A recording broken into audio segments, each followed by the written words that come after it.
then after. Mary.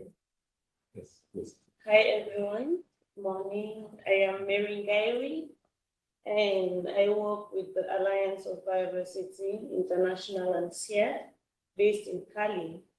I am an agricultural economist, a background, and I studied all through in Cameroon. I'm a Cameroonian. And so what I do right now with the Alliance is institutional impact, which cuts across two levels, the multifunctional landscapes and the impact assessment. But we work also with other levels since it's institutional impact. What is the Alliance doing? Are these activities or interventions actually having the impact they desire? What should be done? What could be done? What amendments could be done? And currently, I'm conducting an impact assessment in Ethiopia, which is on community seed banks. We all know community seed banks are a kind of, it's an agricultural, agroecological approach, which is used to facilitate access to seeds, to varieties, mostly traditional varieties that are adapted to climatic shocks in each context where they are. However, I've been also with C4 for 2 years, 2019, 2022, and what we were doing was basically adaptation. I worked on climate adaptation, incorporating the gender aspect, looking at the basically agroforestry systems, how these agroforestry systems could be incorporated with livestock to get silvopastorial systems in Cameroon. It was not just in Cameroon, but in Central Africa. So we had Cameroon, Congo, DRC, and we had Gabon. So we had those three countries in Central Africa. This presentation of today is on behalf of my co-authors and I. It's not a full work already, but it's part of my PhD, where during this research, we realized that it was not only a problem of adoption of low-emission food system practices, maybe climate-smart practices and others, but what actually promotes this adoption? What are the difficulties that these farmers face in adopting these practices that will help them to improve yield and also environmentally friendly? And in the course of this research, we realized that not just what we were thinking about, but also land access, land security was a major problem in this area in Cameroon. And so when we saw this call, we decided to bring that out. In other ways, I'm saying that this is a work in progress, and I'll be glad to have feedback so we can well improve on it. So my presentation is on the influence of land access on adoption of low-emission food system practices, looking at its impact on farmer welfare. How does the adoption of these practices influence farmer welfare? Is it a situation where we have maybe gender differentials that is stopping them? What is causing this what is intensifying these gender differentials? Is it land security, like we noticed in this area, and so on? So this research was done in the east and south regions of Cameroon, which have very much similarities because they are predominantly agrarian economies and also have dense forests in Cameroon. With this dense forest still, there is an aspect of agriculture which is really strong, and deforestation. Now, how do we stop local farmers? This is their environment. They don't own these plots, but they are suffering recently of low crop yields. So what do? They want to increase the land, and increasing the land, what is the cost on the environment? Increasing the land, do they have the rights to increase this land? How do they go about this so they can also maintain their use and the environment will remain friendly?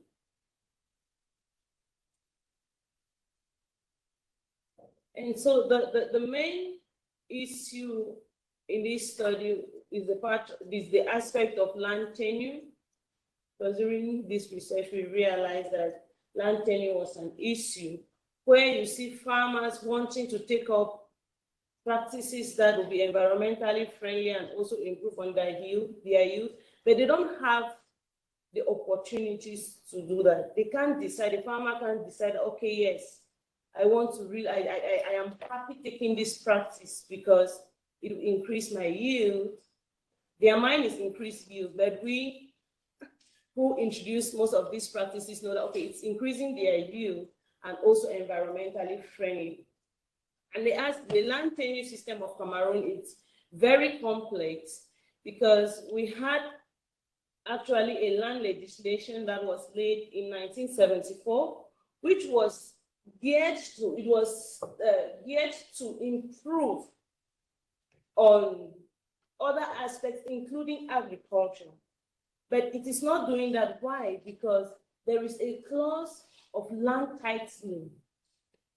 Now, there is land titling, which takes years upon years for an individual to be given that certificate. It also has the aspect of age. If you are not up to 42 years in Cameroon, you can't be given a land title. It means if you are not up to 42 years in Cameroon, you can't own land. And so you can't decide on what you're doing at that point in your piece, in the land you're working on. It's not yours. Someone can come one day and tell you this is not your land. You don't have the title to this land. So this is one of the main issues in Cameroon that is causing also the adoption of these practices. It's impacting negatively on the adoption. Farmers are not able to adopt because you don't know, someone might come tomorrow and tell you, oh, so we want to use this land for something else. For a farmer who just started incorporating trees, for trying to get into agroforestry, that's a big loss for them. And so the main objective of this study, we examine the impact of the adoption of low-emission food system practices on farmer welfare, where we hypothesize that land ownership influences the adoption of these practices, thus positively impacting on their welfare. This is a map of the villages that were sampled in the two regions. And if you look closely to your left, you'll see that the two regions are very close. This is the map of Cameroon, and they are very close and they share similar geographies. That's why we worked with these regions. And so the villages sampled in each region, we can see it's in different color from the green. We have the Abongban, Dimako, Zume in the east, and we have villages like Sang Malima, Meyomesi, and Meyomesala, and the rest in the south region. So we use structured questionnaires for this, and we also use focus group discussions, and the sampling was a multi-stage sampling. A multi-stage sampling where at the beginning it was kind of intentional. Okay, we have two regions that are that have dense forest and are actively practicing agriculture. And secondly, we did a random pick within these villages because there are a lot of villages. We did a random pick from the villages in this area. And then we had some meetings with the chiefs of these villages to know in each village who are the farmers that are active. Because in this area you have farmers that are not, they just do it like as part-time. But we wanted to work with farmers that it's their main occupation. You could do other things, but farming is your main occupation. So we got that list, and we did now another pick from the farmers, all these farmers in the villages. And so that was how the sampling was done. Theoretically, we had two dimensions: the decision-making model, where farmers decide to adopt a specific practice based on the expected utility, which is also influenced by several factors like land tenure, household size, age, farm income, farm experience and income, also gender, just to mention a few. And on the other hand, utility representation, where a farmer will choose the practice if expected profit from the adoption of this, from using this practice is higher than the expected profit they have without using this practice, which is represented below. And so we use the multinomial endogenous switching regression model, and also confirm these results by using the average treatment effects on the treated. From the endogenous treatment effect results, we realize that gender is significant at 1% in influencing farm income.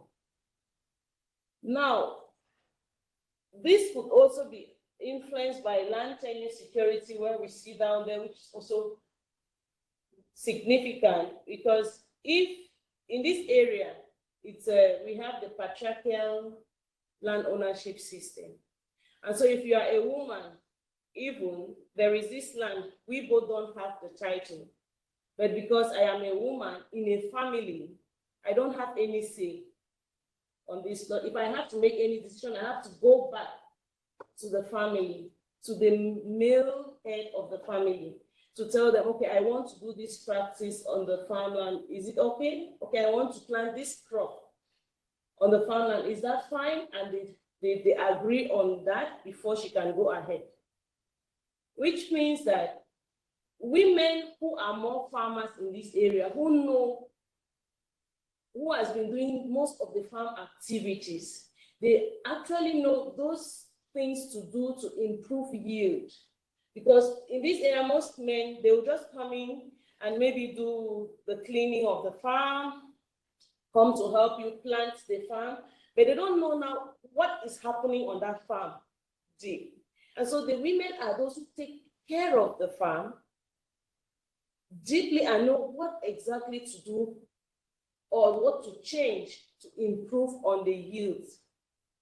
But if they don't have that opportunity to make some decisions, it becomes difficult. And so you see that also land tenure security will influence that. We also had distance to the farm, which was significant in influencing their farm income. And adoption also influenced the farm income.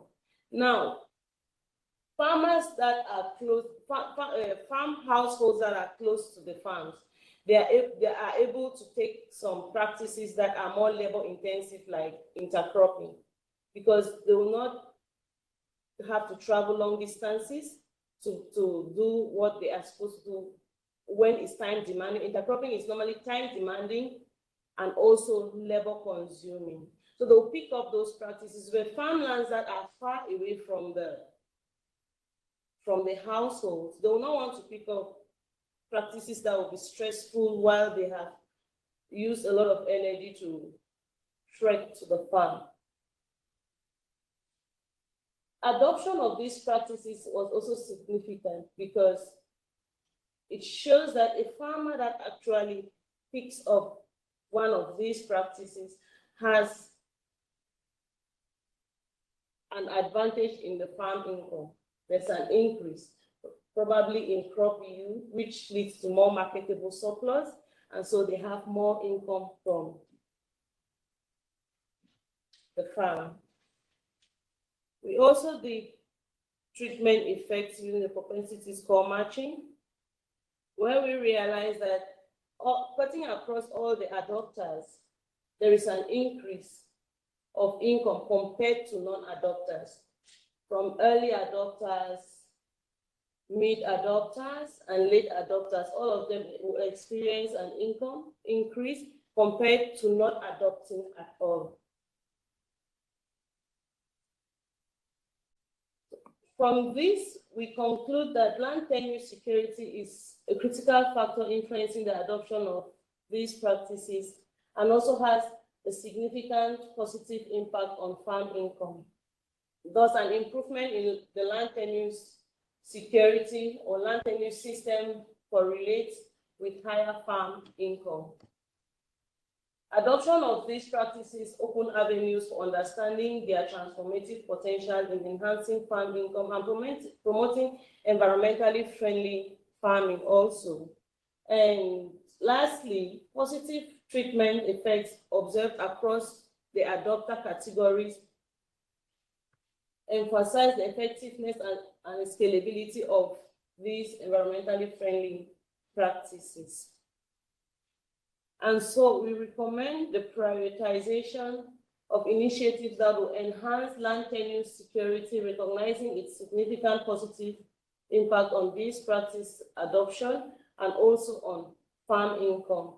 And also that targeted support programs should be implemented to address the unique challenges faced by female households, aiming to create a more inclusive and equitable agricultural landscape where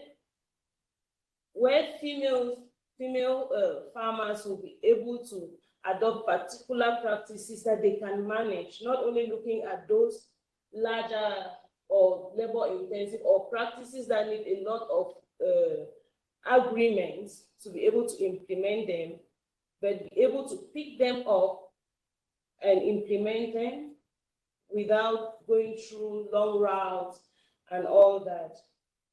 Practices also that are environmentally friendly. Thank you.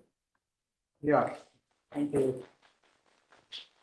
Mary, and then for those who came late, I'm not Goyal because the moderator of this session, because she's a bit unwell, and then she asked me to really moderate this session. So yes. So I will open up, I think, a nice presentation and then interesting, very practical lessons from Cameroon. And then I'm quite sure it represents a number of other countries, not only Cameroon per se, but I think it really represents a large part of the region, so to say, I think. So, I mean, I will open up for any question, any ideas to share with me. Okay, already. Okay, I just wanted to ask you, thank you for the presentation, really interesting. And I wanted to ask you a couple of questions, actually, if possible.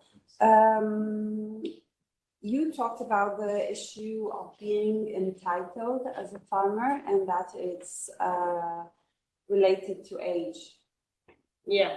That it's incredibly related to age. So do you know, did you find out or did you consider the percentage of entitled farmers among those that you interviewed or studied? Or in general, do you have, is there kind of a register or something that you know and that you can actually see and then compare with the actual farmers? Yeah, we had, I didn't present that part, it's in the descriptive part of this one. We did that, like, do you have a title, your plot and all that?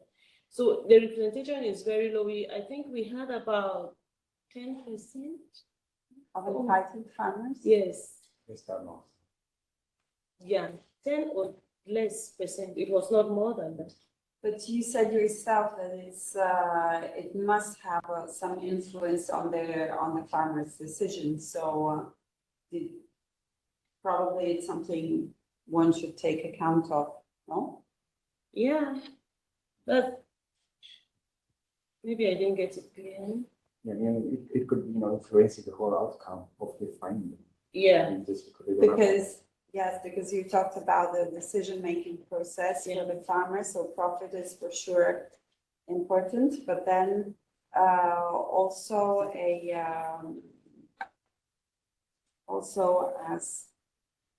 also the fact of, having a perspective, and if you don't have the title, if you're not entitled, then maybe you don't have enough perspective in the future, to say, okay, I'm gonna invest and actually, I don't know, take some kind of decision instead of another. Yeah. That was what I was thinking. Yeah, that's true. We'll look into it.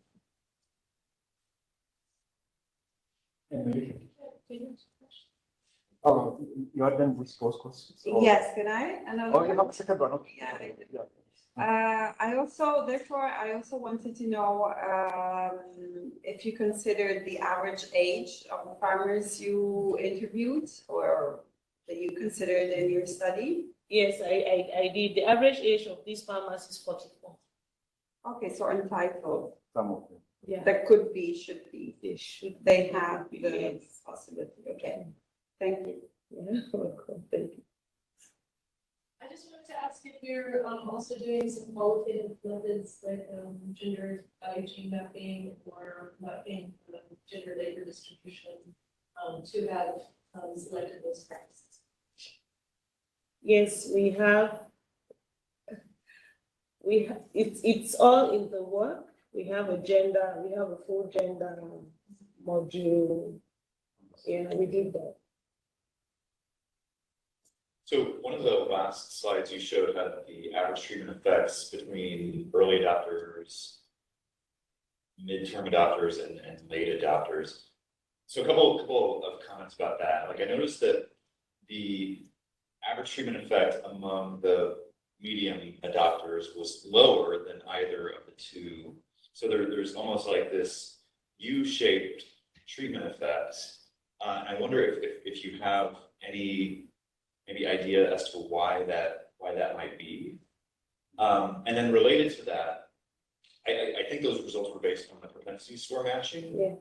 So when you were constructing your propensity scores, did you factor in characteristics that might lead to them falling into one of those three bins, as opposed to just adopters versus non-adopters, but falling into an early adopter, midterm adopter, or late adopter bin as well? Yeah, we did that. Because we had this question on how many years you've been using this practice. When did you start? How many years have you been using this practice? So we use that to construct the categories. So then back to the question about like the U-shaped relationship. Do you have any ideas why that? We've not factored that out yet. Okay. Thank you. We'll take note of that. And thank you. Any other question? Oh, yeah.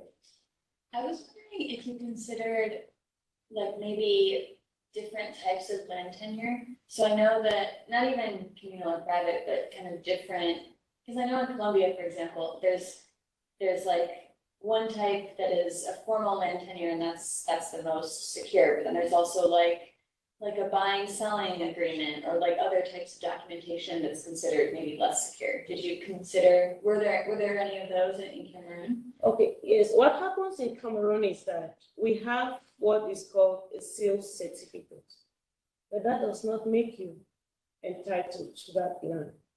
So unless you have the land title, that is only when you're entitled to that land. We have the community land, which is owned by the community, and farmers can work on this land. Also, you don't have rights over that land. But would that document improve land tenure compared to not having anything? I Yeah. guess that's my question. It will. Okay. It will. If you have that document, I mean, it's something in Cameroon that is crazy. You see people wanting to get aged because they want to get a title. So if you don't have a title, you're not anywhere secured. And you see now, for the young people, we want to buy pieces of land. We look for land that already has a title, which also is very costly. So you buy a land that already has a title, but this title is not even in your name. it's another person's name, but if you have now you do now like a sales certificate to attach to that, that is super expensive. Yeah, I have another question if I can. Yeah. You talked about the gender issue, you talked about women farmers, and so but who cannot be entitled, and thus they need to ask the male head of the family, right? Yeah. And so I wanted to ask you, if the woman is a farmer in that family, what does the man do? Are they economically inactive? I'm asking you just because I'm studying something of the kind in Italy, not light farming, but of economically inactive men. So I just wondered if this could be the issue. No, men, they are economically active. But what they prefer to do, the perception in this area is that women should work to feed the home. Like the food, yes, they ensure. So it's cultural. Yes, it's cultural. And men would prefer to do other jobs and just assist in the farm work, like cleaning the farm when it's cleaning time, when they have to do the planting that requires more labor, they'll assist, but they concentrate more on other economic activities. Yeah, thank you very much, Mary, for that, sharing your experience from a Cameroon side. And then I think I will also have a little bit similar at the end to do on that. So thank you very much. Yeah. So next, It's me? you are ready? Yes. Yes.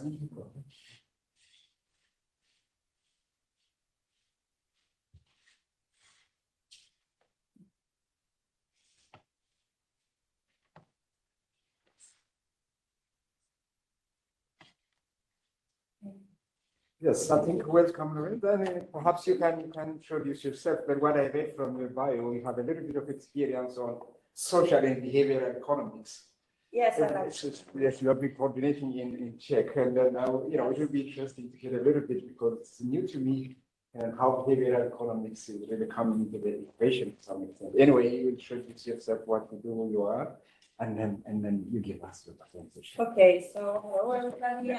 Good morning. I'm from Italy. My name is Lorenza Alexandra Lorenzetti, very long name. I'm an economist, and my specialization is in economic policies. But inside this is a very big container, so I'm passionate about agricultural economics since always, and my PhD thesis was actually about the cotton sector in Africa. So, and I came to speak about it here in 2018. I guess it was the same room also. So that's why you are familiar.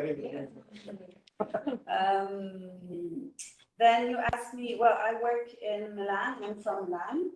I work with the Università Cattolica del Sacro Cuore, that is Sacred Heart Catholic University in Milan, which also has other pieces of the university in Piacenza and Rome and Cremona and elsewhere. I'm saying this because I used part of the data coming from Piacenza, which is where we are agronomists.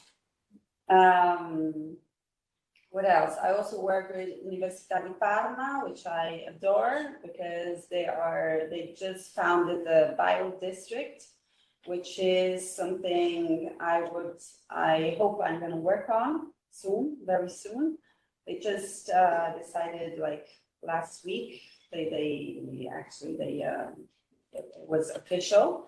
It became official, and it's very interesting because it has to do with agroecology. So it would be very interesting for me to work on it because it's about agricultural economics and the social side of it, which is what I really like about agricultural economics. I also work with Università di Trento in the north of Italy, all the way up.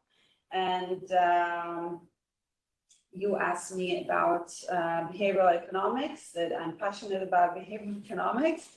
And actually, I didn't know one of the starting points, one of the origins of behavioral economics was the adoption of this discipline to farmers. That is, why do they take some decisions instead of others? What influences them in taking the decision in their behavior and so on. So I mean, at the end, we in Italian we say the circle of this. I don't know if you say that in English, but maybe it has some kind of sense. Okay, so I think I'm gonna need my glasses. It's all very small. So today I'd love to talk to you about conservation agriculture. Conservation, I don't know if you've heard about it, but I guess. And as you know, probably it doesn't just have one definition. So the original title was regenerative agriculture, but then I was told it was much better to call it conservation agriculture, so I adopted. So what is the origin of this paper? Well, we had this incredible opportunity of getting data from Università Cattolica in Piacenza from our agronomists who ran an experiment. But before that, why was I interested in regenerative agriculture and conservation agriculture? Well, because of environmental issues, of course, and because, as we know, I guess all, the primary sector, unfortunately, seems to be the second largest emitter after energy. But on one side, it is criminalized. Can you say that in English? Because it is the second largest emitter, but on the other side, it's also a victim of this, because we have lots of adverse effects from monocultures and let's say conventional, what we will call conventional agriculture. So, you know, issues on sustainability, but also on yields, for example, so productivity and so on. What is interesting, I think, about regenerative agriculture or conservation agriculture is that it makes the primary sector also a potential solution. I say potential because it's, of course, it needs to be coordinated with other solutions. It's not the only solution, but it makes it interesting because it can be part of the solution. So soil in particular is recognized as one of the major resources for its capacity of CO2 absorption. You probably heard lots about this, especially about 25 years ago. Ratan Lal was one of the first soil scientists to talk about this, and he claims that soil is actually 3 times the CO2 pool in dimensions in comparison to the atmosphere. And one of the problems we have is that we are keeping the CO2 in the atmosphere instead of having it in the soil. One of the interesting things about soil organic carbon, this is what we're going to talk about, so the carbon in the soil, is that it actually triggers what is called what we call a virtuous circle, because it triggers a chain of positive reactions, let's say, that fertilizes, just to boil it down very much simplify, that fertilizes soil. So in this paper, we focus on soil organic carbon sequestration, which is facilitated by the methodologies proposed by conservation agriculture. I said there is no definition yet that is official, let's say, but we can say that most scientists agree on the fact that conservation or regenerative agriculture is achieved through the implementation of 3 major principles, which are these: that is no soil disturbance, that is no tillage, permanent soil cover, and crop rotation. So I was talking about why did we do this study? I was talking about the opportunity offered by this experiment ran by our agronomists in Piacenza. They actually, of course, they published on this, but a piece was missing, and that was the economist's piece. So I was happy to add it. So this is the experiment. They it's a field experiment. It was very interesting in that because it was inside the university farm, it was possible not to have the biases you usually have when you compare agricultural methodologies, because the fixed costs were all the same, the managers were all the same, so there are lots of biases that we could that were avoided in this way, and this is very good for the outcomes for guaranteeing for the certainty of the outcomes of the experiment. So what we had was NT stands for no-till plus cover crops. That was the experiment, and then we had the controlled field which was conventional tillage. That is what CT stands for.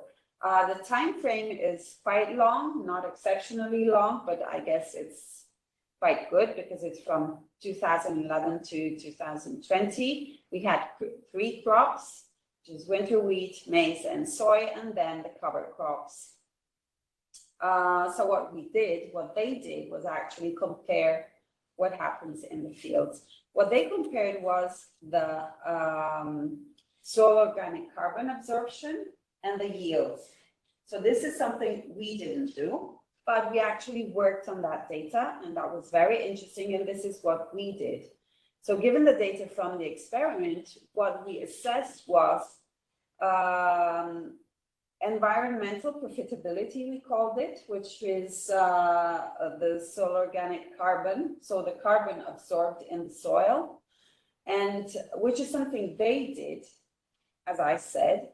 But what we did is see what happened in time, which is interesting for a number of implications for the policymakers, of course, and for the farmers, and for the soil, of course.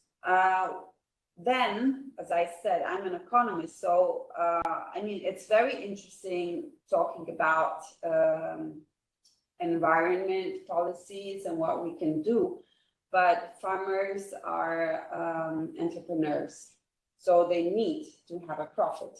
And so it's very interesting knowing that if you use regenerative agriculture or conservative agriculture, you're going to get more carbon in the soil, but the farmer wants to know what's he going to do with it, unless there are subsidies, and we still don't have subsidies for this.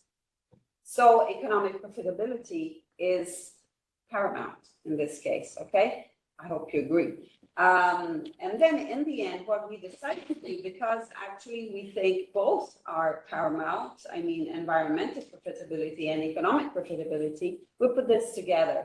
And so we decided to study the composite profitability in terms of environment and economics and profit. So the environmental profitability I was talking to you about a second ago, we said is a carbon absorption. So they studied, the agronomists studied this. So what did we do? We decided for a significance analysis. And here, I hope it's clear. This is a box plot graph. And on the left-hand side of the graph, you can see the conventional tillage, okay? So you can tell that there's, and it's from 2011 to, sorry, let's stand up. From 2011 to 2020, and you can see that actually the carbon in the soil doesn't change, okay, from the box plot. In the second part, let's say, of the graph, we see the no-till, okay? What happens to the carbon in the soil, so soil organic carbon, with the no-till practice, that is with conservative agriculture. and you can see it grows. And the interesting thing is not only that it grows, which is what we were expecting and what we knew, but is how quickly it grows. Because this has many implications. As I said, it's important to the farmer, but it's also very important to policymakers. So so you measure every year, Yes.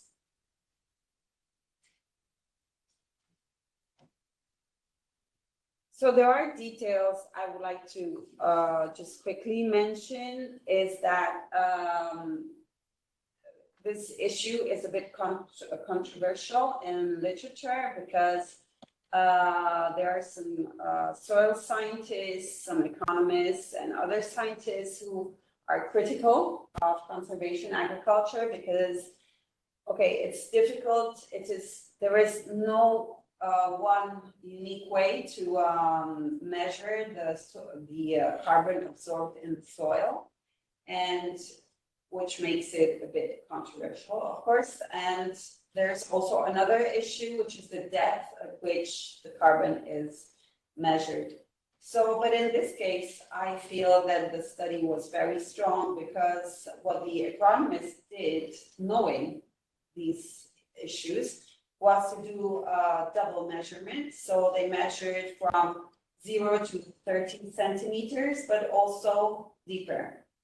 And so whilst from 0 to 30 centimeters, there was, is what we just saw. So you had a growth in soil organic carbon. Deeper, they are equal, which means that if you add the two, it's still going to be more than with a no tillage or conventional tillage. I don't know if that was clear. Yes, I think. So this, I think, gives particular strength to the results. If we were to see this in a linear trend, now with box plot, this is what we would see. So you can actually see the difference is really obvious. We also did this graph, which shows the difference in the cover crops. So we actually do get some difference depending on the cover crops. But what we're really interested in is the difference between the no-till and the conventional tillage. This is the regression model we used. We used a GLS because we had a time series and because of correlation of errors. So we use, okay, the year, you can tell the years and number of dummy variables for no tillage and for the years and for the main crop. The implications I was talking to you about, which I think is the most interesting thing. So for the farmer needs to have a practical example of what implementing conservation agriculture means. I mean, you're not going to get farmers just to implement conservation agriculture because you tell them it's environmentally friendly or helpful. So I think it is important to have many studies like this. One is not enough, of course. There are limitations to our studies, which is, of course, the context of the soil also, for example. This was ran, as I told you, in Piacenza in Italy, which has it's a temperate zone. So this study is interesting, for example, for certain parts of Europe. But we should have these studies for different contexts. Knowing the timing of CO2 absorption is also important for the farmer because in case we're going to have in Europe finally subsidies from the common agricultural policy, which would importantly integrate farm profits, it's important for the farmer to know how much and when, especially. Okay. So we've seen that it starts straight away, which the absorption starts straight away. So it's that is interesting for the farmer, and that also impacts the farmers.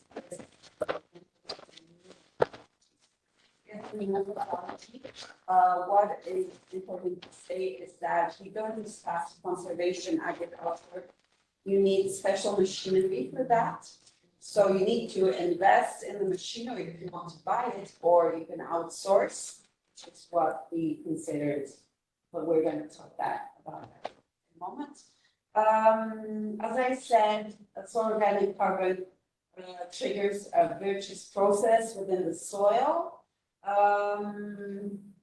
Another thing that is interesting is that with respect to existing literature, the results we got are actually better than expected, because in literature, what we got is actually expected after the 5th year. And we got that much earlier. We did not discuss. So that was very interesting. For the policymaker, of course, it's important to know the effectiveness, knowing that it can be rewarding for the farmer, okay? And knowing that it is effective relative to the timing, of course. And so it can become, in this way, it's susceptible of becoming a complementary mitigation, climate change mitigation strategy. We're not saying that it's like the only strategy to go for. So together with other strategies that though have a different timing, for example, afforestation is much longer in timing, and so organic carbon absorption. What else? Well, the findings are also of interest for policymakers for deciding how to regulate eventual or possible carbon credit market. So the subsidies. If they know the timing with which this happens, then it's easier for them to decide. The next thing we did is gross profit margin analysis. This is particularly interesting for farmers. It was just interesting because farmers need to know the attainable profitability, if there is any. Why could we do this? I told you I said in the beginning, it was a great opportunity having this experiment done by the agronomists in one only farm, because this meant the soil was the same kind of soil, and that we had the same fixed costs, so we could do the comparison more easily. So gross profit margin, I guess you know. There were no differences in crop yields for the two systems, because these had been already accounted for by the agronomists. And what they found is that there were no big differences in crop yields. But when we talk about farm profitability, we're not talking just about yields. We want to know the rest too, because we need to know the costs. So putting on one side the yields, because we know there's not a big difference, what we're interested then in is farm management and production costs, which include, of course, operational costs and fixed costs, but we can put fixed costs on the side because we're in the same farm. You could ask me then, but what if you need to use different machinery? But this was outsourced. So what they used as, so they had the same fixed costs because of the farm and because of certain machinery that both systems had to use, and everything extra that conservation agriculture had to use was outsourced. So it became an operational cost, and this gave us the opportunity to make this comparison. And so we consider the variable costs, okay, in our calculation. Of course, I said another advantage was the fact that we had, because it's the same farm, we have the same soil, and that they use the same crop varieties. So we didn't have any bias because of that. These are the results you can see. So the pink is conventional tillage and green is conservation. I did a difference, I kept the difference with the cover crops. But what is interesting here is especially, I mean, it's like, you can see it, you can see there's a big difference, and the difference goes actually from 6% to 200%, okay, in profit, in gross profit, in terms of gross profit margin. This is, of course, is more manifest for some crops, which are winter wheat and soil, but that is only because maize is slower. It's not that it doesn't get there; it gets there to this performing conventional tillage, but it takes longer. So this is also interesting to know. But it's, you know, you need to contextualize because this is on this kind of soil, on the kind of soil we have there. So the impact on the gross profit margin derives from variations in the yields which are not significant, as I said, and especially on the operational costs, okay? Because all the other variables are equal. So we want to see some relevant details in this case also, but I already mentioned some of them. So farming is a business and it needs to pursue a profit. So we need economic profitability to be there, okay? And this is because we still don't have subsidies for a transition to conservation agriculture, although we're going in that direction, especially in Europe. And actually, I've been to visit a field near Parma last week, and it was very interesting because they are implementing conservation agriculture, and they are working with the Rodell Institute, which is in the States, and they've been the pioneers in conservation agriculture, but because they've been doing this, it's like 70 years now, so that was nice to see. Yields we already said. So we can go to the last assessment we did, which is putting everything together. Two kinds of profitabilities, environmental and economic. And what we used was data development analysis, which is normally used in economic agriculture, agricultural economics, sorry. So just quickly going to the results, I just want to say that data development analysis allows us to measure the efficiency of the decision-making units. So we decided we divided in decision-making units, and you see this here. These are the results. So this is quite clear here too. You can see on the bottom is the conventional tillage, and on the top are the non-till practices. And so what data and development analysis actually tells us is the best management practice. So, and it is quite clear here that it's conservative agriculture actually outperforms conventional tillage. So I can't tell which one is on the frontier there. On the frontier is non-till rye, which is the cover crop. I didn't tell you the cover crops, it's rye, vetch, and some others.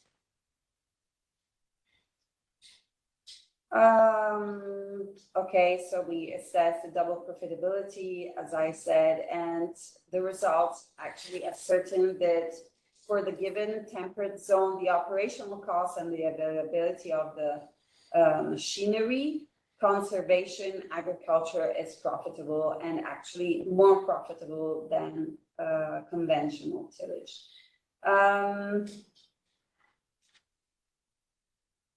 we can actually expect this to get better for two reasons. Because, as I mentioned earlier, conservation agriculture fixes carbon in the soil, and this triggers a virtuous cycle, and which turns out into fertility, increasing fertility, and so we can expect this yields to grow, for example, and we can also expect operational costs to decrease. Why? Because, for example, the machinery that is necessary to implement conservation agriculture is not so widespread yet. In Italy, for sure, it is more widespread in Northern Europe, and especially in Scandinavia, and in South America, where they've been doing this for a longer time. So the implications, as we said already, we can, for the policymaker, especially in this case, the policymaker can say, and I think this really simplifies things for the policymaker, that conservation agriculture should be implemented because it's concurrently environmentally performing and economically profitable. So this makes it easier for the policymaker to propose this the implementation of CA. And also another interesting thing is issue for an economist is that if we were to have subsidies for conservation agriculture, we would, for example, in Europe, I don't know if you know, but farmers actually get 40% of their profits out of subsidies, so, which is a lot. And they're actually getting subsidies, which is public money, for sometimes, not always, private goods, because many times they're asked not to produce anything yet. In this case, if we were to decide, I mean, Europe, if we were to decide for subsidies for conservation agriculture, so carbon absorption, that is a public good. So we would finally get back to public money for public goods, which would be good, I guess. Good deal. Yeah, well, better, I guess. Okay, so, and this also, just to close everything up, concluding, I'm particularly into this research because it has many spillovers. The spillovers are of course, climate change, environmental, but also social, okay, and economic and social, which I find particularly interesting. Concluding remarks, this was my original title of the paper. Nobody wanted this title, unfortunately, but I thought it was great. I liked the fact that, you know, scientists also always, when they talk about the environment and climate change, they're thinking about the end of the world. But the farmer is an entrepreneur and he needs to think of the end of the month, meaning how am I going to cope and get the money to live and you know, to get my profit at the end of the month. Thank you. From Cameroon to Italy, and then Yeah. what was the transition? All right, please. Yes, thank you so much. I'm conducting research on soil organic carbon sequestration in Western Kenya, so I'm pretty much interested in the work you do. And I would have two short questions. So first of all, when you presented the results on soil organic carbon, you said the difference is that other studies do not find in the first 0 to 5 years positive impact on soil organic carbon. Usually they talk about this transition period. I would be interested on the magnitude of the effects you find related to the literature, because oftentimes they say that cover crops or minimum tillage doesn't have as high impacts, and from what I've seen on the box, but they look quite high, so whether if you have some kind of benchmarking to the literature. And then the second part I was interested in is the operational cost and what you take into account operational cost, because I think the common assumption is it's more expensive to do conservation agriculture. Maybe there carbon markets and something is needed to pay for better managing the soils. From what you presented, it looks like actually it's cheaper. So I wonder what other costs in the operation do you include, like labor costs in terms of like hours prepared, and in terms of the machinery in the context of Italy, I'm not so sure what type of machinery this would be, if this is the main driver, like the machines that they would use. Okay, so thank you for the questions. So about the magnitude, we didn't actually comparing these kind of studies is very difficult because, as I said, the opportunity of this study comes from having everything on one farm. So lots of biases we could avoid, which makes, I think, is a strength of the study. Of course, there are limitations. This is one of them, if you like. It's not all of the literature saying that it takes 5 years, but because it's a research study, we want to show also the critical sides. So we actually noticed that there are many critical papers on conservation agriculture saying that it actually doesn't bring to anything, speaking of yields and soil organic carbon. So we try to do a critical literature review, putting the most important papers we found. It took us a long time, so we actually think well, to the best of our knowledge, this was what we saw. I decided to mention that paper because it was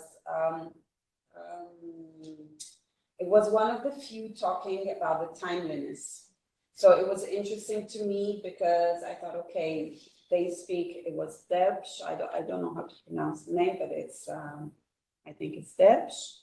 And they were talking about 0 to 5 years, you get nothing. So I found that very interesting because we actually did get some results.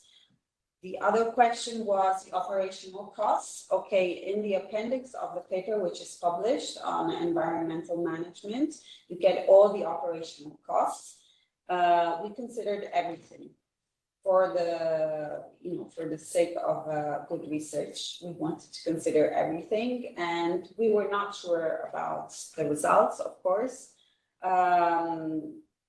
If I'm to be honest, I was very happy with the results because I like conservation agriculture, but I wasn't sure before that. And the agronomists had no idea because they don't care. So they just handed me the data and said, you do whatever you like. Yeah. Good luck with it. Yeah, good luck with it, exactly. But in the appendix, there's everything. So I have some related questions. So I used to work with IFPRI and used to get so frustrated with the agronomists from the other CG centers because, like you say, like they don't really care about the economics. And one of the things that we would always criticize them about is focusing so heavily on their experimental plots without really taking it to a broader real world type of experiment. And I think that's maybe one weakness of what you have here is that your results are from experimental plots in one specific location. And I wonder to what extent those results can be generalized to like real world farmer like experiences. So farmers are very different. There's different management styles, different management skills. And the results that you have from agronomists are probably going to be like at the upper edge of that, of those potential real world experiences. So I think these results may be like an upper bound on the environmental and economic potential for, and I'm a big advocate for CA as well. Like I've done some research on conservation ag in Malawi. And so again, to bring back this issue of, you guys observing the results right away with regards to carbon sequestration, and the literature, even like meta-analyses say it takes a longer time. I wonder if there's perhaps something special about the soils in Cosenza that, yeah, that maybe allow for a more rapid observation of these carbon sequestration benefits. That you know, when we look at a broader global landscape in these meta-analyses that are sort of putting together studies from like hundreds of other published articles, that those might get smoothed out over a longer time horizon. I had another question or comment, but I'm blanking on it right. Oh, yeah, so this also ties into the operational costs. So you focus a lot on the effects of conservation agriculture on soil chemistry, but there are also effects on soil physics. And one of the things that we have observed with regards to conservation agriculture in Africa is that it oftentimes leads to a hardening of the soil pans, for lack of a better word. And over time, that can inhibit the yield benefits because it makes it difficult for roots to penetrate through the hardened soil pans. And so farmers will have to go in and kind of break those up as a way of enhancing the overall benefits of CA. And that requires additional labor, additional machinery. And I don't recall exactly over what time horizon that occurs, but I don't know if the study here was over a long enough time horizon that some of those negative benefits with regards to soil physics might have materialized. Okay, so you asked me two questions, the limitations of the study. Of course, in the paper, this is a presentation and I didn't go through everything because the paper is quite dense and it took me a long time to write it. But there are limitations, of course, to this study. But then I thought, since there are meta-analysis, this paper in the future might be part of a next meta-analysis, because a meta-analysis, what it doesn't consider the differences in soils or the differences in crops. Maybe sometimes it does, but not always. It just brings together everything. But what we need actually is, I think, of course, meta-analysis is okay for a researcher or also a policymaker. But what we really need, I think, is context-specific studies and research. And you were asking me about the context, the soil specificity. You're right, it is very specific, but this is a European temperate zone kind of soil. I would actually need my agronomist here to answer you, but I'll do my best. And it is, for example, it is a kind of soil that you have in the Po Valley. The Po is our biggest river, and which is quite big. And it is in the region in Italy where we get the most, which is most productive agriculturally. Like 40% of our products come from that region, for example. So it's interesting, let's say, in that region, in Italy, and it can be interesting for other areas in Europe. Of course, not all of Europe, of course, not everywhere. But I still think it's interesting to have context-specific studies. And as I said, as I mentioned earlier, I hope I'm going to be able to work on this biodistrict, which is in Parma, which is near to Piacenza. So it's in that area. And the biodistrict is all around Parma, which is in the region I was telling you, which is the most productive in agriculture means. The second question you asked me was about, I'm happy you told me something I didn't know about conservation agriculture, which is the soil getting harder in time. I never read about this actually. So I thank you for this. One thing that I can think of is, for example, I know some conservation farmers use deep tillage. So that could be one thing, which is different than normal tillage because the carbon just doesn't leave the soil. But you do move the soil at some point when you need it, I guess. The other thing is that what I read and what the agronomist told me is the opposite from that. But it's true that they've been doing this for 8 years, the agronomists in Piacenza on the university fields. And what I read, I can't remember the timing of that, but it's also true that research is getting, we're getting there now, well, sort of. So I hope there's going to be much more research on conservation agriculture to give us fresh answers to our questions. Yeah, maybe just to add a little bit of my experience on soil carbon, because we have been also doing a lot of research in across Africa and beyond. I think it would be really interesting for me to have the economics of it, and then it's really a good plus, because oftentimes we do for carbon and then we will, do mitigation and adaptation, we put it there. But what the whole economics is really interesting addition to this kind of thing, and I really like that. And then when it comes to also, whole sustainable agriculture and development, I'm very happy to see this case in Europe. They would like to really bring in conservation agriculture, bringing agroforestry into this part. And then, in fact, we have one project which is called digital agroforestry in Europe, by which we are even asked to get experience from Africa to Europe. Because, in the large agroforestry, very traditionally, and a long history on that side, and then even Europe is really asking to bring in agroforestry skills and an understanding of the European agricultural landscape. So now we have several, even they call it living labs in Europe, but we are trying to really experiment.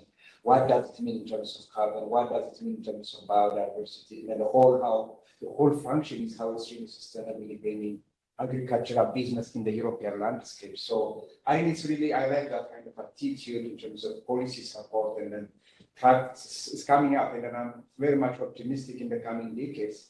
We might see more trees and then more kind of mixed up, farming systems against the monoculture. So that's what I would like to see, that's the trend, and I'm very optimistic to see more change on that line. And then maybe a couple of things in terms of valuation of ecosystem services. If you really evaluate the conservation agriculture from carbon, then it is one benefit. And then all the economics is against that one benefit. If you add biodiversity to it, it's another benefit again. And then most of the problem we have when it comes to payment for ecosystem services or valuation of land and then this kind of environmental investment that we value from very compartmentalized kind of things. And if you have a holistic valuation of the system itself, and then it might really make sense. So that's why, for example, I'm very happy when you bring in physics, because when you say soil health, it's not about the chemistry, it's about the biology fact. And then most of the time in European and monoculture systems, it's compaction, which affected us for physics, physical properties, and then also biodiversity. So it's not a really living source. It's about the dead soil. So that's why when you have this conservation agriculture kind of practices, we will give space for biodiversity to come into function, because soils are also the big stock of below ground biodiversity here. I think for economists, I would be very happy really to have that kind of holistic economic valuation of ecosystem services. Otherwise, we always undervalue, and then we may not get the political buying, the policy buying, investment side, and then on. That's really my general observation. And then in terms of technically, what is really the appropriate time span to measure soil carbon change? When we expect, in fact, high gain in carbon, we just really know. If it is like, if you have high rainfall, high temperature in Cameroon, that's why the special environment was working. So people, just they do farming, living for 3 years, you see the carbon building up, because it is whole microbial activity. It's a biological process to build it, because they need to convert all this biological input into carbon. So we know which areas have high potential to, have carbon gain compared to the others. So, in a cold area, it's about not gaining much, but it's about protecting more and making it, more resilient. But in terms of frequency of measurement, if you look at even your data, from year 1 and year 5, you don't see much change. And from 6 years and above, you might also, it's a cluster. So that's why it even clearly shows you that if you measure any change within 5 years, 5 years, it doesn't make much sense. Perhaps you might really incur a lot of cost of measurement. which would have been used as a measurement, for example, to measure it over decades to come. So, 5 years is the minimum, and then in some regions in the you can go even 10, and then completely dry areas like northern Burkina Faso, even if you cannot find any gene, after 40 years, to be honest. So that's how the soil science is. So yeah. I just wanted to add one thing, because about the specificity of the soil, actually, what was interesting in this, I just remembered, is that is one of the areas that is considered more interesting in terms of absorption. Because I can't really remember the reason. It is in the paper. Yeah. I can't remember, but it is it's interesting because probably it still hasn't absorbed enough carbon, because I know a carbon sink does have a limit. So there are limits, but this was considered. Yeah, absolutely. One of the biggest gap in soil science, climate soil science, is we don't know, the situation in different conditions. We cannot keep in, because there are some areas where you can read the saturation very easily, because you go like a very dry area, for example, when you get 1% soil organic carbon, you cannot go beyond. But that's the potential of the land. When you're in your region, perhaps when you have very high potential, and it was degraded, and any effort you make because you have very low baseline, so it can really shoot because it has high potential, and then it was degraded. So it is always good to understand what is the potential of that land, where is it actually. So any intervention you make, your response is very high. So that could be the reason why in some places you have high increase because high potential, but it is low baseline. So any small effort you make, it really comes back, higher. Yeah. I just had a question about the experiment design, because you mentioned Rodeo Institute, and I used to work there, and I really liked it. Yes. So with the conventional tillage and this, there's no cover cropping in conventional tillage ever? No. Okay. Because you have both the no-till, you have the no-till and the cover cropping. Yes. I know we're dealing with no-till. But then also one of the other things, the challenges that happened at Rodale Institute was that long-term farm systems trial, where they were comparing inorganic, conventional systems to organic systems. But then over time, it's running for 25 years or more, over time, conventional systems had changed and it had become, they had started incorporating cover cropping and other things. So then it was like, do we disrupt this system? Because now there have been changes, or do we just keep going with, but I can see here when you want to do these long-term trials, what do you do when conventional starts to adjust itself? And that's just something interesting. Well, I presented this when it was just a project at ICADR. I don't know if you know them. They are very much into biotechnology. So something very different from conservation agriculture, but they're very democratic because they always let me present my projects that are weird to them, I guess. And they were worried because they asked me, is this organic? And I was like, no, they use glyphosate. Right. And they went, okay. How much pesticides are helping because of the Yeah, but the fields were treated equally before. So that's because it was such an opportunity to get this data. It rarely happens that you can have this. I mean, the field I've seen, I went to visit last week in Parma. They have just very small trials, and I don't know the data. I don't think would be that interesting as in this case. Yeah, and then I completely agree, because oftentimes when you have a controlled system, always it's not surprising because you control a lot of things, and then you find response to your treatment. And it's very common in agriculture, even in Africa, and all the CGI, every trial they're making everywhere, and they go care. And then when you go to the farmers field, it doesn't. So one thing is really to try to do this kind of experiment to some extent, not the theoretical potential, but achievable potential, you can check it within the system. That's why even in Europe, living labs condition, it's not like a controlled thing, but there is an agroforestry system where people do the way they do it. But what really it is impact. You may not agree to your theoretical potential, but you try to really achieve your practical potential. because you'll have a lot of people in terms of adoption, and then it could be interesting to increase a little bit of a bigger area that you want to really increase and see in a small area where it will not be adopted. So it's a trade-off, but I think the future is try to really understand what's happening in an actual case, and having the control is okay to understand the theoretical potential, but at the same time, I think we need to also consider what's actually. So let me change my position, and then I'm going to be on that side to be great. Yes, thank you. Yeah.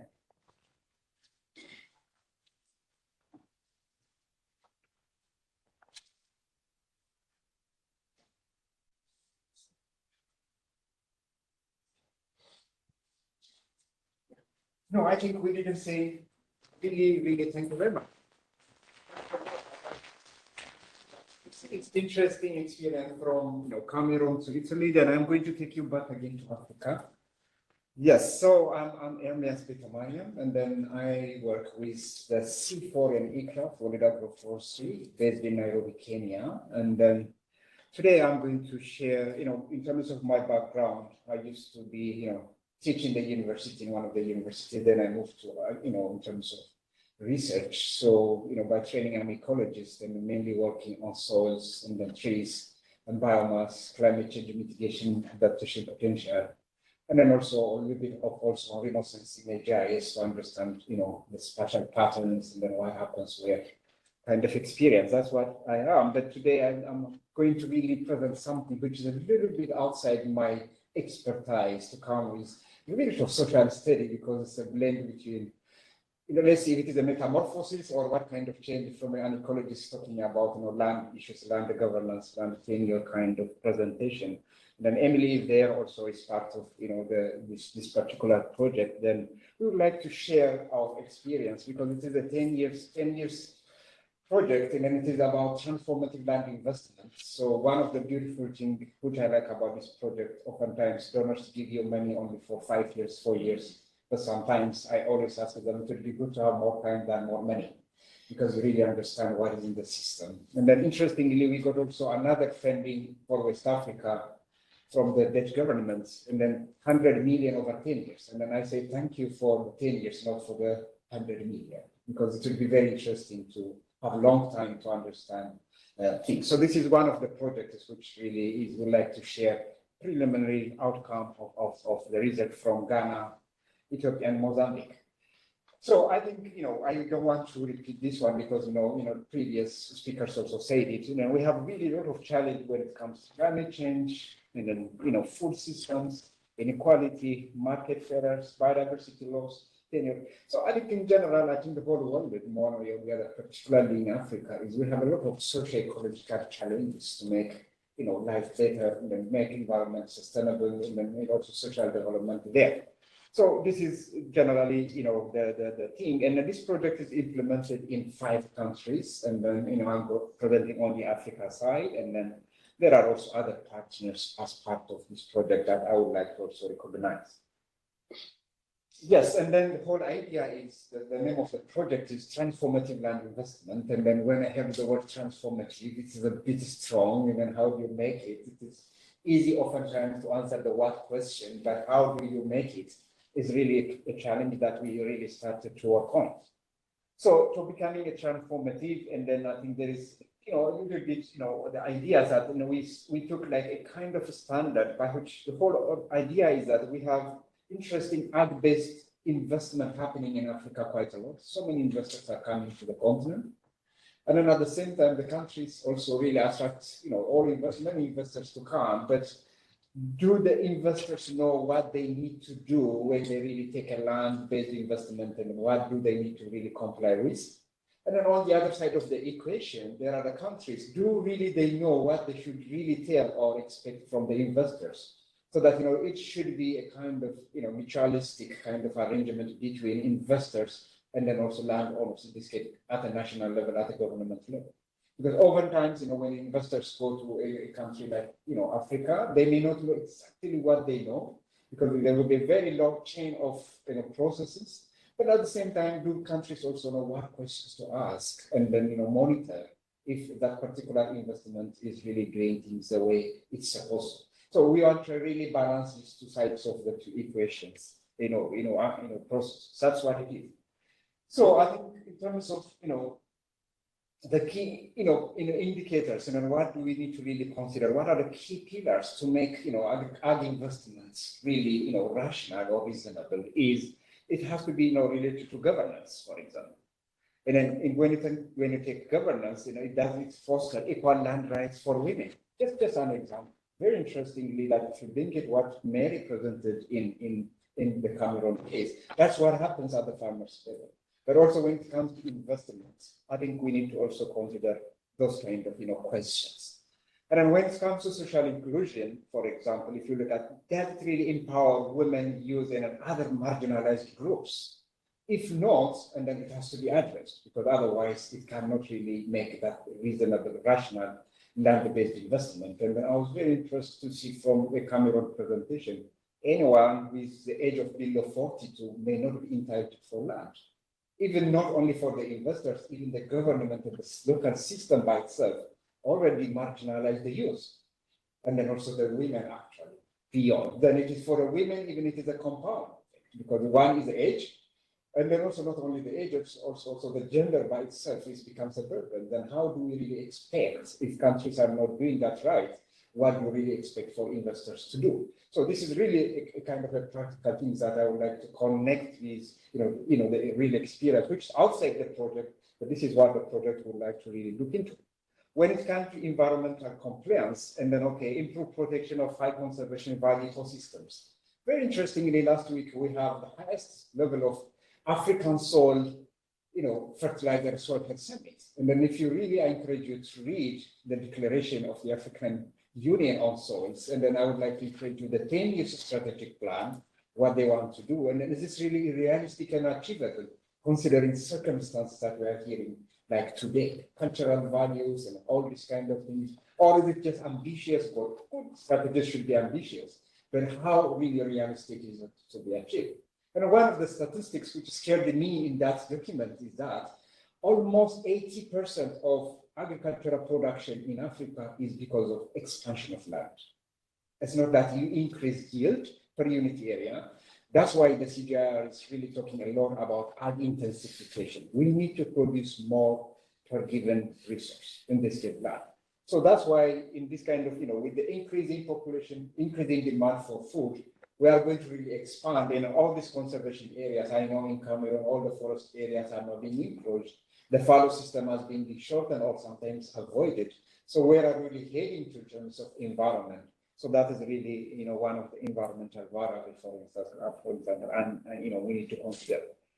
If you consider like Ethiopia, where I am from, and then most of the investors, they would come into, they go to areas where they have, a little bit marginalized communities. There is no one to talk, much about, for them. Then you see that an investor, you want to take land from here to there. And then they have to be, displaced from their land. They may not get, the right compensation. First of all, they shouldn't be. That's their right to live and then do business in their land. But, oftentimes, if you don't have a title, what do you do?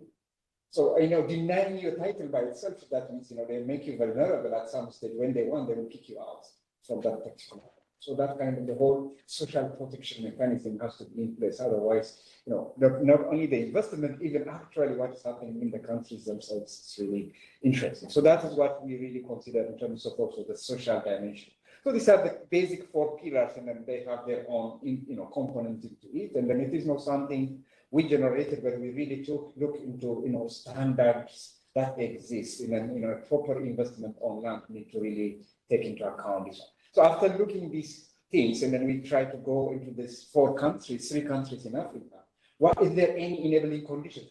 How does the enabling conditions look like to comply with these basic standards?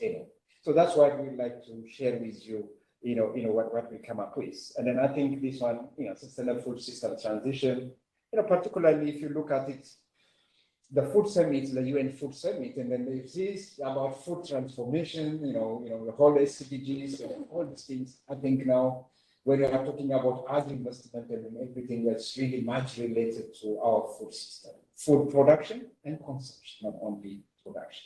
So in that case, how our food, production and consumption system is really affecting the whole socio-ecological system. So these are the three countries, and then interestingly, they are diverse geographically because the one in Ghana is a left, and then perhaps it may represent what's happening in the region in Western Africa, and then strategically in the Cameroon, you might also see just next to that. And then also we have one Ethiopia, which is very unique kind of thing by its own, and for several reasons anyway. So that is also another system that we have into it. And then another one is Mozambique, is the second one, because more or less this represents a little bit of the east, west, and then south kind of thing. Of course, not all the cases, but I think they have a lot in common. If I give you, one example in Mozambique, it influences also Malawi. Say that you've been in Malawi. So any decision on land which will be decided in Malawi, sometimes they have to go to consult the chief in Mozambique, because these social boundaries were not there. The boundaries of the country is the political boundaries, but the social boundaries may not necessarily follow that kind of country boundaries. So any decision, even sometimes on land-related issue in Malawi, and then the chief might say that, no, I want to go in and ask Chief A because Chief A is living in Mozambique or Zambia or something. So that's what we really try to bring. And then the whole objective is really investigate the enabling environment and then for sustainable and inclusive land-based investment in these countries. And then unfortunately, in terms of metrics, it is not quantitative, it is a qualitative analysis. And then it's a little bit no figures, no formulas. If you expect, I'm going to disappoint you.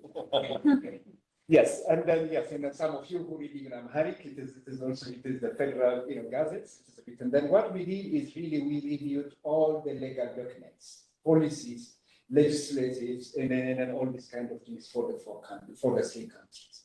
Then when we read them, all of them they're really well written, no problem. All men and women have equal right for land. All land belongs to the people. And then all these kind of things are really written beautifully there. And then the biggest gap that we have seen in terms of how to really implement it. And then also who had the power? Where is the institutional capacity to implement them is really the major risk that we have seen. So we do that systematic review and then we go into it. However, after we really understand the whole thing, we went into validation of our findings because we established multi-stakeholder platforms by which we have the government, we have the investors themselves, because they need to tell us, it's not like government only, and then also the NGOs, and then civil society organizations, and then in each country we establish them, and then they know what's happening there. So we bring them together, we discuss, and then say, look, this is what the literature says. How do you find it? How does it really look like in action? So we took also their feedback to validate, the findings from literature and from what you are reviewing. So those are, for example, stakeholders in Ethiopia, and then the second one maybe is in Ghana. I hope it is the Ghana one. Is it Mozambique one? Okay, so you're in Mozambique, because I got it from you. So this is what we really did in terms of, first thing is to review the documents. Second thing is to take it to these multi-stakeholder platforms, discuss with them and then understand whether what really we found makes sense. And then also we improve it further on. So I think we picked like four basic pillars, three pillars in terms of, land resource and property rights is one of the things. And then we try to really compare how that really looks like in the three countries. Then, in terms of legal, legitimate, like tenure system, for instance, if you go to Ethiopia, peoples and the government of Ethiopia are the legitimate owners of land. That's, and when you go to like Ghana, 80% of the land is under customary land, ownership, and then only 20% of the public land is a public land. So when you read the Constitution of Ghana, for example, it will tell you that men and women have equal right over land, and all this kind of things. But at the end of the day, 80% of the power is in the customary law. So, even if your legislative system, even if the government system says that, it doesn't have power. Because 80% of the decision on land is decided by the chief. And then we know that the chief system oftentimes, even we heard it from Ghana, and then they don't have equal, men and women don't have equal stake in that system, in the customary system. So if 80% of the cases are decided by the customary system, then all our research, our effort is really to discuss with the government and do this and do that, but they, in some countries they don't have power at all. if you compare it with the customary law. So how do you really, do we really are really targeting the right, place where it could really bring change, or are we talking about all about research and government systems where they have less power? Even if Ghana and then even if Mozambique implement 100% of their legislative law, it will not affect anything. Because almost 80% of the case is in the decision of the chief or the customary law system. So that's why sometimes for me it is really impressive to see that, where is power, first of all, and then how do I really influence that power to make it, reasonable. Otherwise, if you look at literature, if you look at legislative system, constitution, and then all the strategies, documents, that's why I say that, when the African government says that this is a strategy for a 10 years strategy for soils, but, how do the chiefs and all these people who have 80% power is going to say? So that's how, we want to really make it as practical as possible. Where is power and what we do? And then when it comes to, social, legitimate and customary laws, then it is also, particularly in the Mozambique case, which I put it there, and sometimes it's a big gap in terms of capacity also these institutions to implement what they say there. Be written nicely, but they don't have that basic institutional capacity to implement, monitor, and then learn and then keep improving that kind of system. So oftentimes, if you look particularly Ghana and Mozambique, they have a lot to share, but in the Ethiopia case, it's a little bit different. Yeah, so this is in terms of land resource and then property rights in the three countries. So when you see this one, and then is it really how does the enabling conditions looks like for responsible land investment? I think the law has to do that. So that's why it helped us to identify where to put our efforts to make it so. So the second one is conditions enabling green and inclusive investment. So that was another dimension. And then is there any physical incentives?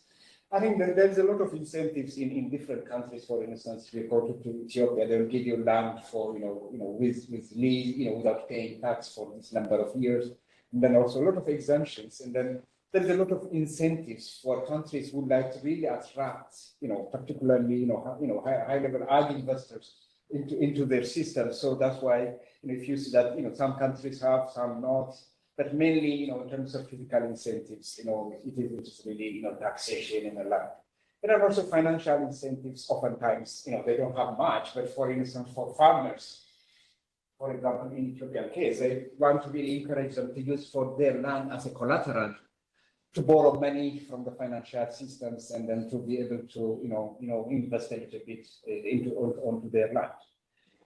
And then in the Ghana case, obtaining commercial credits and then accessing necessary public utilities and then road infrastructure and then all these kind of things, they promise, but oftentimes investors found it also very difficult. So, for me, what I have learned from all these processes is that oftentimes we blame investors, but at the same time, investors are also there to make money and to invest. We need to know what they need, but oftentimes they are also suffering from what is there. The government, they promise one thing, but they may not comply with what's that.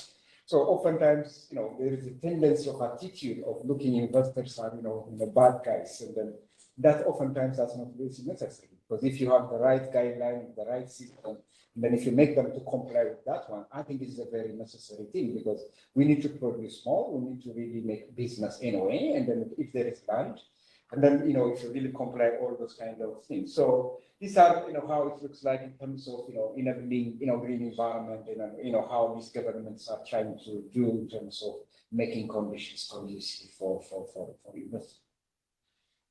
Yes, and then also in terms of civil society, and then also, is there any competitive environment? So these are the other dimensions that we look into is, there are so many, like if you look at it, particularly in Ghana and Mozambique, there are almost 10,000, this is what they told us, civil society organizations. But what is really their impact on this business is something else. But they exist, but are they really powerful? Do they really make a meaningful change? It's really, the Mozambique colleagues said that low level of influence on the policy because they don't have much power to influence because the government is oftentimes more powerful. You might voice, still they flag issues, which is interesting than being nothing, but oftentimes they are not really that strong. And then, If you compare it with Ethiopia, for example, then it is almost dead, I should say. So the civil society organizations really don't have much say. Reasonably better for Ghana and then Mozambique.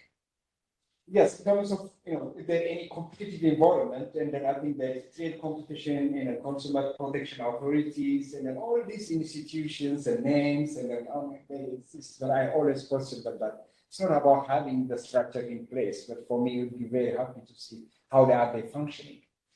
Because, oftentimes countries are very happy because we have this Ministry of Interior and then we have this kind of, institute which is taking care of that one. Fine, but structurally it is there, which is one thing. But the most interesting thing that how do they function? That because that functionality is really what makes a difference.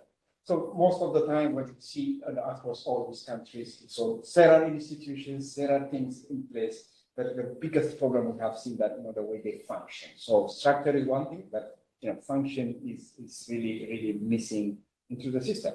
So sometimes investors could come and then you should open it for investors to be competitive, but always there is a bias, huge bias. I came from Kenya last week when we were having the Africa soil fertilizer and then soil summit. There is big corruption same week.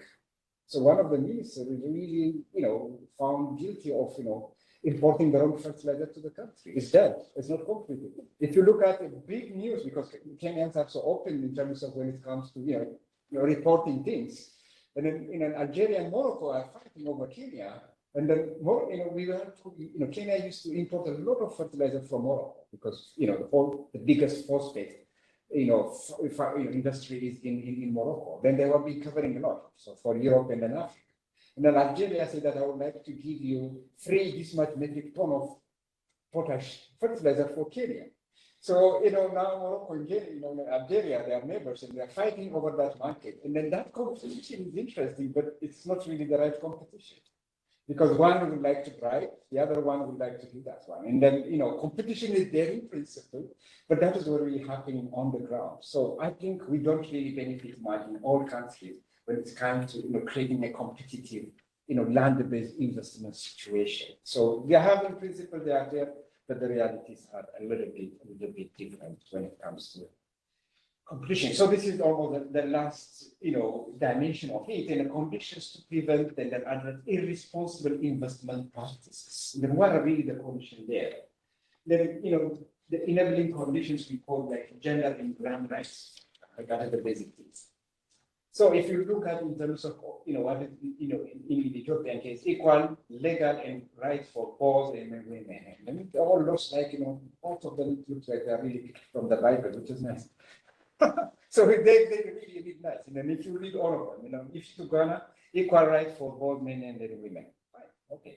And the Mozambique is saying, oh, nice. And then even if you don't know, even if I don't present, you would expect that because no government would say that I don't have equal rights for land for women. They will not, right? So, like for instance, joint land ownership by spouse. That's what Ethiopia is trying. And then so that they have to have both women in the land on title. There is an effort happening there. It's not about it's a good start anyway, but how does it really to go and how does really influence the whole irresponsibility in terms of land investment is not really the case because the government might deny that and then go ahead and then change it the way they want. Yes, and then the other interesting thing, particularly I put in red, customary laws often discriminate against women's land right and inheritance. So this is a fact in Ghana. This is really the fact in Mozambique, because as I said in one of my slides, almost 80% of the land issue is managed by the customary law. The customary law is the chiefs, and then these people oftentimes, in terms of their culture, it's nothing wrong when they make it. Because very interestingly, when we present this in for African Union, because they have a land conference last year, and then I was very surprised that there was an event they got all the chiefs from Africa, and then they were really giving a keynote speech about land. I was very, very happy to hear directly from the chiefs. And then after the presentation, I was expecting the scholars to say that, oh no, but very interesting what I heard from one of the participants that, we thank God to give us the chiefs because you are the best custodians of our land. And then I asked him why. Because if it was really by the government by now, I'm sorry to you to say, I'm quoting him, by now most of our land would have been given to China and then India. That's what it is. Because we don't trust our government. It's not because the chiefs are so good, because they don't at the same time, people do not really agree on how the government is managing land. But still people would like to, say that I think our customary law and our chiefs are the better custodians of our land. So we can, that's why real dynamics in action. So sometimes we need to have that social, interventions. Even yesterday, some groups from Zambia were also presenting.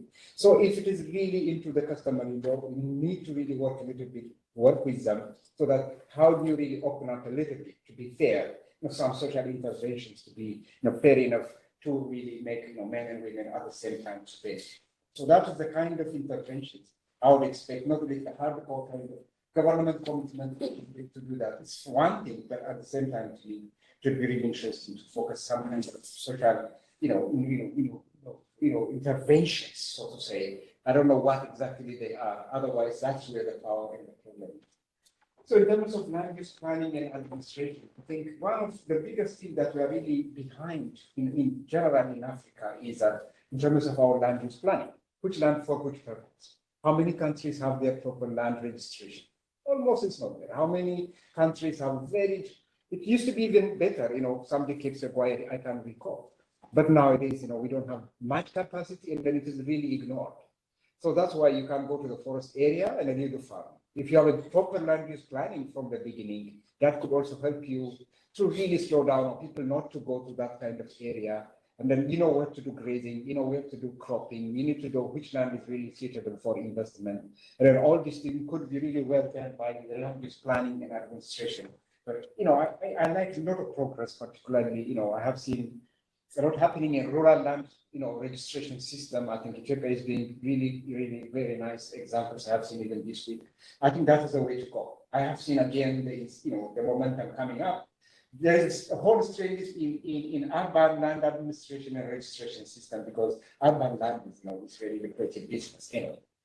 But at the same time, when it comes to land, rural land, where it is 80% or 90% of the land in rural land in that continent. So I think we need to have a very strong land use planning and administrative system to make this really happen.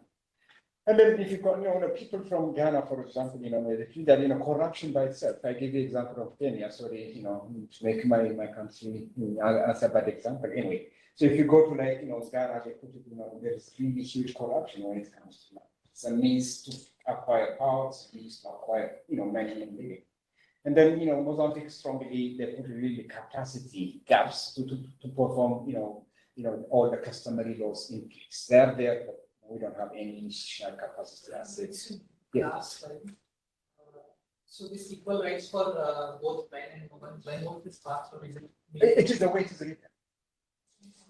Yes. Yeah, that's why, if you go to all these kind of things, it's written there, and then how it's really in the government system, it's there. But actually, when you go to the ground, that's why, it starts.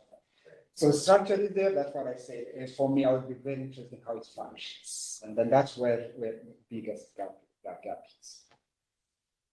Yes, this is one from last, and then in terms of social and environmental protection also, because in all countries they say that any investor coming there, they need to do, environmental and then social safeguarding, call it environmental impact assessment, and then all these things happens before any investor come and take a land and do it, which is interesting in all countries. But how far do you really, make that really happen, and how do you really monitor it? Maybe year one, the investor might comply with that one, but after 5 years, it might not be the case. So that continuous monitoring, making them accountable is really lacking. And then, in most cases, I think the institutional capacity in these institutions. This is not only from that side, and because of that institutional weakness. Also, I think the investors are also equally suffering. That's why we need to really empower the system so that the investors should also at the same time benefit from that. So this is my final slide, and then I think in terms of land rights, the legal land tenure system for business confidence and trust is really something we have been hearing even yesterday and the day before. It's very interesting. And then for me also for the group is that synergies between customary and then legal rights will be really critical, because both are important. You've got the government in there, depending on where you are. Because when you go to countries like Ethiopia as a government, when you go to guys about the customary things, it depends the intensity where you are. But at the end of the day, if you don't really synergize the two, I don't think we can really make a reason, responsible land investment in the country. So that is really because customary laws may hinder gender inclusive investment, for example. It is very clear. That's an example from Cameroon. And then now we have even three more countries, at least we have in this room, evidence from 4 countries. Now, if we want that to happen, I think we need to really, do some kind of social interventions, how that really could be changed gradually. It's not like a one-time thing, but we need to continuously engage with this kind of customary systems to really be accommodative, because the government has sometimes in some countries not much power to say. Registering, customary lands, for example, could be one way of interventions. Okay, this is a customary law, but should be also registered, because in the whole administrative system, the government might not do all the things. And then I heard even yesterday, some social, lands could be registered as community ownership. And then I think there could be a different models, kind of hybrid approach that we can really try to address when it comes to synergies. Strength and land use planning and monitoring mechanisms, I think it's really very. There is only one university, I think Bahadar University, I have in Ethiopia, which is really working a lot in terms of land use planning, land registration systems. And our academia also need to really take that into consideration. Otherwise, we have a lot of JS people, but we are always talking about urban land use systems. I think rural land management, I think we need to strengthen the land use planning and monitoring mechanism. People are interested on the monitoring side, because this investment is over years. What is really its impact on the environment? What is its impact on the social side? It's really requires some kind of mechanism. So that is really what we would like to see happening. And empower communities, I mentioned this already. And then in terms of enabling conditions and land as incentive mechanism, transparent acquisition process is really extremely needed. Then Ghana, they said corruption is there, and then also in Ethiopia, it's a transparency. And the transparent for who? And who is going to make them government accountable for doing that? So it's really very interesting thing to consider. And then, coming from the research area, I think it is always, this looks like very interesting, but I think we need to also develop our, data and evidence mechanism in general as researchers. And then you say that, look, this is what happened. Then if the material continued, what will be, the future scenario in terms of security, environmental safeguarding, social safeguarding. So all those kind of things really require a lot of data and then evidence, by which I think the academia and then even research need to really consider most. So I think that those are the the basic observations that we have had in terms of how do you really make land-based investment responsible in Africa, and then it's really supposed to meant to achieve it is not targeted out, because the investors are interested to go. The countries are also interested to have that thing, but I think what this project would like to do that want to really bring them together. What do you need and what do you miss, and what the government, what do you have, what do you miss, and how you really balance that. And then I hope in the coming 10-year cycle, 5-year cycle, and then we are really engaging at the African Union level, and then we are working with them to consider this. And then we are also trying to work at the global level. That's why we are here also at the World Bank. We would like to take this kind of message also on different platforms and then continue working towards that. And then I would be extremely happy if you are allowed to give like a minute or two to Emily to say something, because she is leading this one, and then it would be really nice to hear. You can't say that I am 100% wrong. Okay, thank you.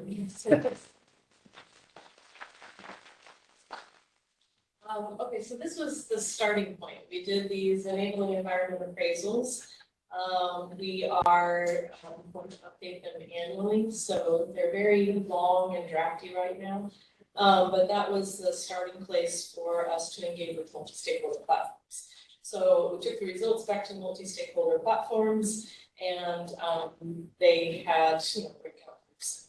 And we had a long discussion about stakeholder engagement and who to select for those multi-stakeholder platforms, so that we do have the people in the room on each of those topics need to be the decision makers, and hopefully over time they don't send their subordinates who can't make decisions. So that was the first step. We also developed what we call a business ecosystem index, where they actually did some scoring and ranking. This was developed by our monitoring evaluation team, so they can see where they are on a 4-point scale for each one of these topics and even finer divisions of those topics. Then we move to assessing, here's what it would be to be a 4, this is where you are now, what are those gaps in between? And then did the problem analysis and root cause analysis and the 5 whys during multi-stakeholder platforms, and trying to do it in a way that's not annoying and too heady for government. But they did really appreciate this process. And then we went through the priority ranking of now these are the gaps and what are your priority areas for intervention. So within the first phase of the project, which takes us to June of 2025, what 2 to 3 things would you like to take action on? What is actionable within a multi-stakeholder space without additional resources? So really it is about relying on those people who are in that room and the positions that they occupy. Where can they move the needle on some of these things? So Laos is not mentioned here, but for example, in Laos, it's a lot of policy and legal instrument change, but they're already very active in that space with responsible agriculture investment. In Africa, a lot of those laws people are very happy with. The gap is in implementation. So then now we are to the stage where they're developing the action plans and responsibility matrices for how we do that within the next year and what we can do till 2025. So yeah, that's kind of the whole arc, but by the end of this year, we will have published versions of all of the enabling environment appraisals because we're going to see where we are to that point, kind of get rid of the chaff and focus on the input. Yeah. Yeah, I think that's a bigger picture because this is just one slice of the biggest pie, and then there are different activities happening, and then I'm very happy because we will not stay here, but we will build on this and go to the next one. Yeah, open up for question and answer, any or feedback, debate, and disagreement. Yes, please. Just an observation of what you were saying, which is I mean, we've seen this before. I mean, if you have an evaluating framework for legal rules, that becomes the end goal. So we will have governments then aiming to score well on the index and getting their rule right, but then getting wrong. So there is still that state capacity gap. Because this is an easier target to get to than building state capacity.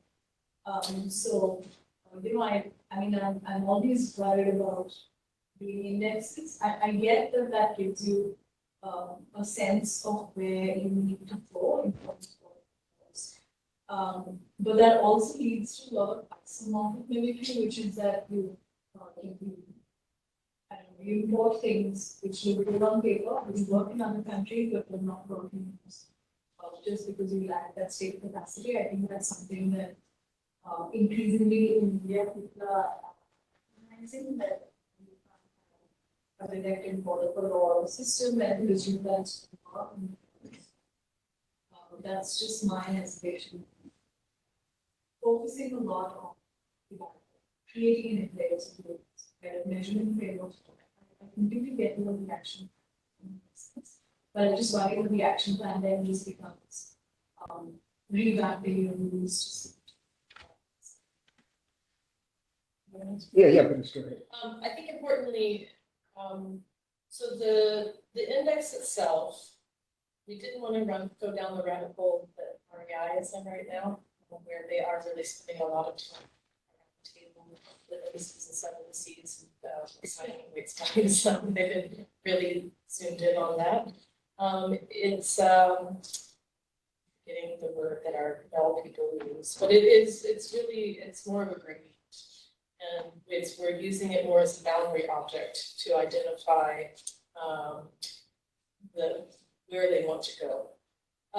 The challenge is, and we also don't want it to be that a number 2 in Ghana does not mean the same thing as a number 2 in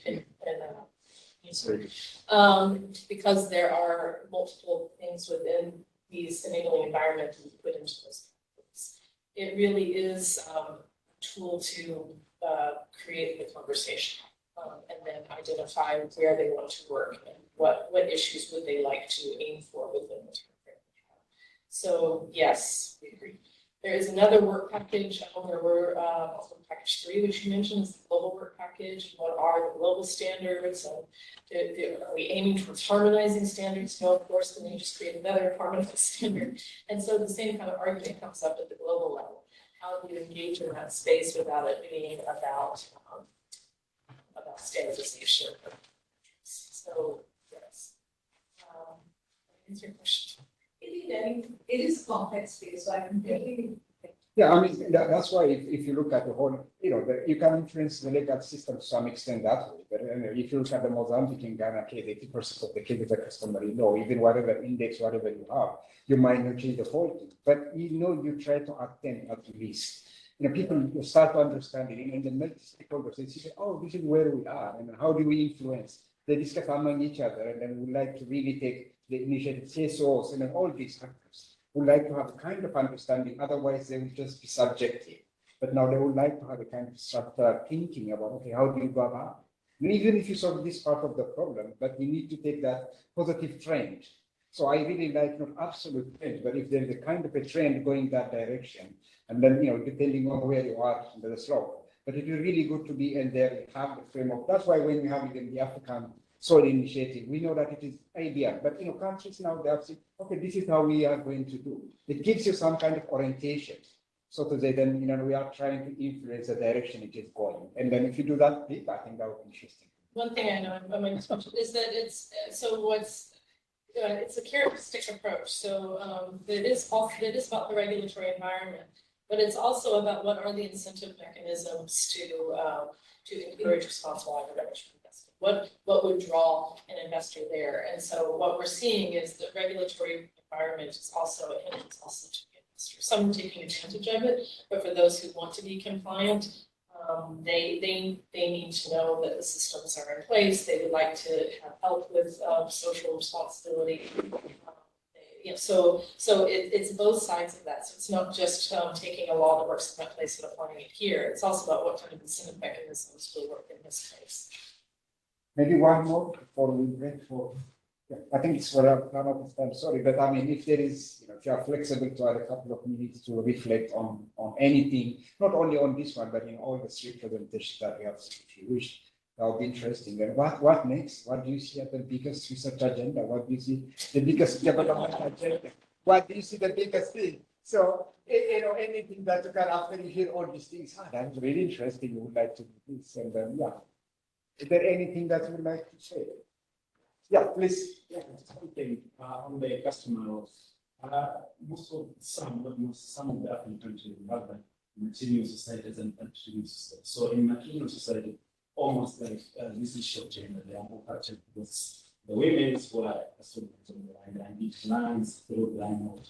I don't know in this country, because if it's generalized like this, it becomes difficult when you're like going forward with the project, you won't be doing policy, that the situation of the project. So in some cases, it has been found that in material society, the cases much better than material society. So I don't know in the countries where we are, what percentage of material society or We have more percentages, but I'm sure you can find that. We do have matrilineal societies in some of the countries we're working. So the question is, if an agriculture investment wants to set up a concession in a community that is bounded by matrilineal customs, what do they need to do to have the most responsible investment? So it's about what kinds of incentives and control mechanisms do we need to put in place? Really, it's a decision-making tool for government. So there's, as I said, there's many other parts of the project. But that's where we're at. It's not about the policy that's there for an investor that's only patrilineal aligned. It's about how do you create the enabling environment, which in this case we're describing as both the regulatory environment and the business ecosystem, the incentive mechanisms to allow for, to both control against bad investors and allow for those good investors to do. And so we're working with a multi-stakeholder platform at the national level. We also have a community of practice of civil society organizations that are domestic CSOs, not bingos, We also, with the companies, we have, in another work package, we have the business transformation labs, where we have 5 champion investors in each country. And we're trying to develop labs with communities and investors. What do they need? We have investor needs assessments, community needs assessments. And we're trying to bring all these things together to understand how do you achieve transformation in food systems.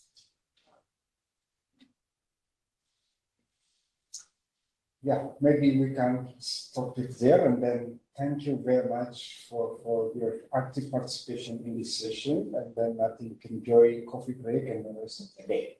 Thank you very much.